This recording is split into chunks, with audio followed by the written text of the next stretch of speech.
নমস্কাৰ বন্ধু বান্ধৱীসকল, মই আজি আপোনালোকলৈ 1986ৰ এটা কাহিনী লৈ আহিছোঁ। বহুত পুৰণা নহয়, কাহিনীটো আপোনালোকে মনোযোগেৰে শুনিব, বহুত ইণ্টাৰেষ্টিং হয়। যিজন ভক্ত ব্যক্তিৰ বিষয়ে মই ক'বলৈ লৈছোঁ সেইজনক আপোনালোকে চিনি পায় নিশ্চয়। এয়া একদম সঁচা ঘটনা। আহক কাহিনীটো শুনো। এজন মহাত্মা আছিল যিয়ে বৃন্দাবনৰ নিবাসী আছিল। তেওঁ ভগৱানৰ নাম কীৰ্তন প্ৰচাৰ কৰিবলৈ বহুদিনৰ পৰা জয়পুৰত আছিল। 1986 চনত তেওঁ এদিন সপোনত ৰাধাৰাণীক দেখিছিল আৰু ৰাধাৰাণীয়ে কৈছিল যে বাবা, অতি সোনকালে তুমি বৃন্দাবনলৈ গুচি যোৱা। বাবাই ৰাতিপুৱাই তেওঁ নিজৰে শিষ্য বলদেৱ ৰামক ক'লে, মোক ৰাধাৰাণীয়ে বৃন্দাবনলৈ মাতিছে, মোক অতি সোনকালে বৃন্দাবনলৈ লৈ ব'লা। সপোনত আহি এনেকৈ কোৱাটো বলৰাম দেৱৰ অলপ বেলেগ লাগিছিল। তেওঁ ভাবিছিল যে এনেকুৱা কি কাম যে বৃন্দাবনতহে হ'ব, যদি ৰাধাই বিচাৰে ইয়াতো কৰিব পাৰে। আৰু এনেকুৱা লাগিছিল যেন এই সপোনটো ভ্ৰমো হ'ব পাৰে। কিন্তু বাবাৰ কথা বলৰামদেৱে মানা কৰিব নোৱাৰে। সেইকাৰণে বলৰামদেৱে বাবাক মটৰ চাইকেলত বহাই লৈ বৃন্দাবনলৈ যাবলৈ ওলাল। যাবৰ সময়ত বাবাই সকলো শিষ্য আৰু প্ৰিয়জনক মাতি অন্তিম বিদায় ল'লে। বিদায় দেখি বলৰামদেৱৰ মনত বেলেগ এটা ভাৱ আহিছিল। ভাবিছিল সদায় কাৰণে যোৱাৰ কাৰণে চাগে এনেদৰে বিদায় লৈছে। বলৰামদেৱে বাবাক লৈ বৃন্দাবন পালেগৈ। বাবাই বৃন্দাবনলৈ গৈ এজন আত্মৰাম নামৰ ভক্তৰ ঘৰত গৈ থাকিল। গধূলি বাবাই বলৰামদেৱক লগত লৈ বজাৰলৈ গ'ল আৰু এখন সৰু ৰাধা-কৃষ্ণৰ ফটো আৰু লগতে গৌৰ নিতাইৰ থকা ফটো কিনি আনিলে। বাবাই বলৰামদেৱক ক'লে, তুমি ঘৰলৈ যোৱা, মই বেলেগ এজন শিষ্য মুৰাৰীলাল হঁতৰ ঘৰলৈ গৈ আহোঁগৈ। বলৰামে ভক্ত আত্মৰাম ঘৰলৈ আকৌ গুচি আহিল। ইফালে বাবা আত্মৰাম ঘৰ নাপালেগৈ। বলদেৱৰামে বাবাক বিচাৰি মুৰাৰীলাল হঁতৰ ঘৰলৈ গ'ল আৰু দেখিলে বাবা দেখোন তাত নাই, অহাই নাই।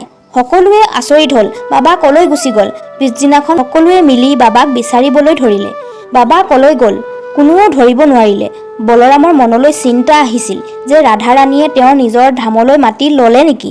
দুদিনৰ পিছত অমৰ উজালা নামৰ বাতৰি কাকতত ছপা হ'ল যে এটা মহাত্মাৰ শৰীৰ নিধিবনৰ ৰংমহলৰ গুফাত পালে। ভক্তসকল দৌৰি নিধিবন পালেগৈ আৰু দেখিলে যে তাত সেই বাবাজনৰে শৰীৰ পৰি আছিল। নিজ নিকুঞ্জলৈ বাবা গুচি গ'ল, কিন্তু তেওঁৰ শৰীৰটো তাতে পৰি ৰ'ল। আপোনালোকে জানেনে সেই বাবাজন কোন আছিল? সেই বাবাজন আছিল ৰাধাৰমন।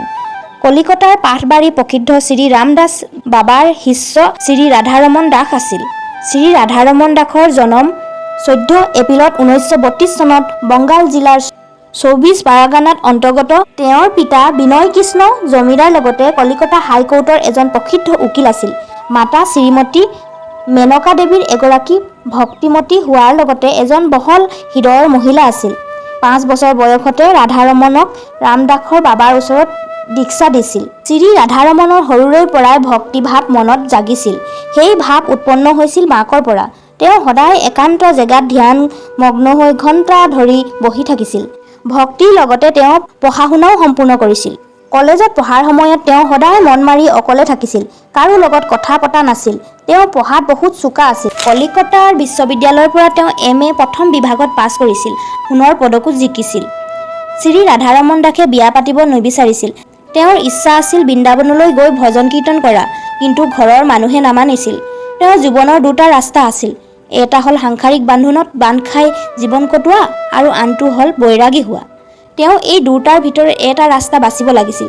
এদিন কি হ'ল, সপোনত প্ৰভু নিত্যানন্দৰ সন্ন্যাসী ৰূপত দৰ্শন হ'ল। এই সপোনটো দেখি তেওঁ বৈৰাগী জীৱন যাপন কৰিবলৈ পূৰা মন বনাই ল'লে, কিয়নো তেওঁ এনেকুৱা লাগিছিল যেন প্ৰভু নিত্যানন্দই তেওঁক এই সংকেত দিছে। পিছদিনাখন তেওঁ মাতা-পিতা আৰু সংসাৰৰ মোহ মায়া এৰি বৃন্দাবন যোৱাৰ নিৰ্ণয় ল'লে। বৃন্দাবনলৈ গৈ তেওঁ ভজন কীৰ্তন কৰিবলৈ ধৰিলে। তাত বহুদিন সাধনা কৰিছিল। মাত্ৰ ভিক্ষা কৰি খাইছিল। কেতিয়াবা ভিক্ষা কৰিবলৈ যোৱা নাছিল, কেতিয়াবা আকৌ শুকান ৰুটি পানীত তিয়াই খাইছিল। বহুদিন এনেকুৱা কৰাৰ কাৰণে তেওঁৰ পেটত গেষ্ট্ৰিক আলচাৰ হৈ গৈছিল। পেটত বহুত বিষ হ'বলৈ ধৰিলে। বাধ্যত পৰি তেওঁ কলিকতাৰ হস্পিটেললৈ যাব লগা হ'ল। কলিকতাৰ হস্পিটেলত ভৰ্তি হ'ল। 45 দিন ভৰ্তি হৈ থাকিল। তেওঁৰ অৱস্থা দিনক দিনে বেয়া হ'বলৈ ধৰিলে। খোৱা-বোৱা একেবাৰে বন্ধ হৈ গ'ল। নাকৰ পাইপৰ দ্বাৰা গাখীৰ খুৱাব লগা হৈছিল। এদিন গধূলি পেটত বহুত জোৰ কৰি বিষাবলৈ ধৰিলে। স্পেচিয়েল ডক্টৰ টীম আহিলে।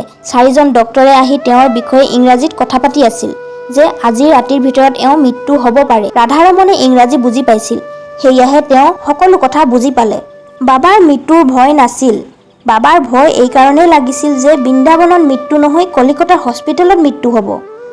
তেওঁ ৰাধাক প্ৰাৰ্থনা কৰিলে যে হে মা, তুমি মোক কিয় এনেকুৱা কৰিছা? মই কি পাপ কৰিলোঁ? তুমি মোক দৰ্শন নিদিয়া, কিন্তু বৃন্দাবনত মৃত্যুটো দিব পাৰা। এইবুলি কান্দি কান্দি জোৰকৈ চিঞৰি তেওঁ বেহুচ হৈ পৰিল। এনেকুৱা ভক্তক ৰাধাৰাণীয়ে এৰিব পাৰে জানো? সেয়া কেতিয়াও হ'ব নোৱাৰে। ৰাধা দৌৰি দৌৰি আহিল, পিছে পিছে কৃষ্ণও আহিল। বাবাক মূৰ্ছিত অৱস্থাত ৰাধা কৃষ্ণই দৰ্শন দিলে। বাবাই ধুন্দুলা চকুৱে দেখিলে ৰাধাই তেওঁৰ সোঁ হাতখন উঠাই মূৰত মোহাৰি দিছে। কৃষ্ণই তেওঁৰ হাতখন পেটত থৈ সুধিলে যে ক'ত বিষাইছে? সেই সময়ত বাবাই একো ক'ব পৰা অৱস্থাত নাছিল। তেওঁ কেৱল চাই আছিল। বিষো একেবাৰে নাইকিয়া হৈ গৈছিল। অলপ পিছত ৰাধা কৃষ্ণ দুয়োজন অন্তৰ্ধান হৈ পৰিল। বাবাই বহি বহি মনত পেলাবলৈ ধৰিলে। তেওঁ ভাবি নাপাইছিল তেওঁ বেহুচ হৈ আছে নে সপোন দেখিছিল নে সঁচাকৈ দেখিছিল। পিছদিনাখন সকলো ডক্তৰ আচৰিত হৈ গ'ল যে কালি মৰিব ধৰা ব্যক্তিজন কেনেকৈ ভাল হ'ল। বাবা একেবাৰে সুস্থ হৈ বৃন্দাবনলৈ গুচি আহিল। বাবা শাৰীৰিকভাৱে ঠিক হৈ গ'ল, কিন্তু তেওঁ ভগৱানৰ প্ৰতি প্ৰেম ৰোগ আৰু বেছি বাঢ়িবলৈ ধৰিলে। তাৰ পিছত বাবাই সকলো কথা আগতীয়াকৈ গম পাইছিল। এবাৰ বাবাই জয়পুৰত এজন ভক্তৰ ঘৰলৈ যাওঁতে গধূলি হৈ গ'ল আৰু ষ্টেচন আহিবলৈ লওঁতে ৰাস্তা পাহৰি গ'ল, হাবিৰ মাজত সোমাই পৰিল। সেই সময়ত এজন ল'ৰা বাবাই দেখা পালে। ল'ৰাটোৱে ক'লে, বাবা আপুনি ষ্টেচন যাব ব'লক, মই থৈ আহোঁ। এনেকৈ কৈ ল'ৰাটোৱে যেনেকৈ বাবাৰ হাতখন ধৰিলে আৰু লগে লগে 1 ছেকেণ্ডৰ ভিতৰতে বলৰামদেৱ আৰু বাবা ষ্টেচন পালেগৈ আৰু তৎক্ষণাত সেই ল'ৰাজন অন্তৰ্ধান হৈ গ'ল। এবাৰ বাবাই চকুৰ আগতে ভগৱান গৌৰ নিতাই একেকাৰ হৈ যোৱা দেখা পাইছিল আৰু কৈছিল, গৌৰ নিতাই আৰু ৰাধা কৃষ্ণ ময়ে হয়। ৰাধায়ো কেইবাবাৰো বাবাক দৰ্শন দিছিল। এবাৰ বাবাই ৰাধাৰাণীক খাৰু পিন্ধাই দিছিল আৰু লগে লগে অন্তৰ্ধানো হোৱা দেখা পাইছিল। এবাৰ বাবাই কৃষ্ণক বৃন্দাবনত খেলি থকা দেখা পাইছিল। যেনেকৈ বাবাই বেগৰ পৰা লাডু উলিয়াই দিব লৈছিল, লগে লগে চকুৰ আগতে কৃষ্ণ অন্তৰ্ধান হৈ পৰিছিল। এনেকুৱা বহুত বাবাৰ লগত লীলা হৈ গৈছিল। এয়াই আছিল আজিৰ কাহিনীটো। আপোনালোকে শুনি কেনেকুৱা পালে মোক কমেণ্ট কৰি জনাব। ভাল লাগিলে যদি লাইক, শ্বেয়াৰ, ছাবস্ক্ৰাইব কৰিবলৈ নাপাহৰিব। আজিলৈ আহিছোঁ। Bye bye friends.